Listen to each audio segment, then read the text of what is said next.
অল্প বয়সে পাকিলে কথাকে চিরকাল।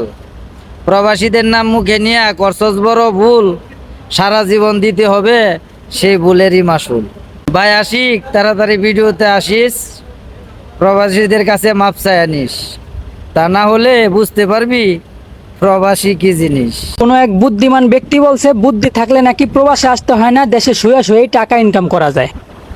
কিন্তু আমি বলি ক্যামেরার সামনে বউ নিয়ে কাপল ব্লগ নামে নষ্টামি করতে পারলে শুধু টাকা ইনকাম না, সাথে বাবা মার সম্মানটারও মাটির সাথে মিশানো যায়। তো বলে তোর বাপেরা যদি দেশে ঘুষ না নিয়ে জ্ঞান বুদ্ধি দেখে চাকরি দিত, তাহলে হাজার হাজার মধ্যবিত্ত ছেলেদেরকে পড়ালেখা শেষ কইরা টাকার জন্য চাকরি না পাইয়া প্রবাসে এসে কষ্ট করতে হইতো না। আর সমাজটা যদি কোনো যোগ্যদের দ্বারাই পরিচালিত হইতো, তাহলে তোদের মতন বউ ব্যবসায়ীরা কাপল ব্লগ করে দেশটারে নষ্ট করতে পারতো না। বলি ভাই, মা 10 মাস 10 দিন গর্ভে রাখছে, তাই মায়ের শিক্ষা কোনোদিন খারাপ হইতে পারে না। তাই তোর বাবা মারে মানুষ গালি দিব, বাইসা থাকতে এমন কুকর্ম কোনোদিন করিস না। আরে বেটা, বছরের পর বছর প্রবাসীদের কষ্টে কামানো রেমিটেন্সে পরিচালিত আমাদের সোনার বাংলাদেশ। থাবরা একান ফাড়াইলে যদি ওই দেশে থাকতেই আবারও অকারণে প্রবাসীদের নাম মুখে নেস।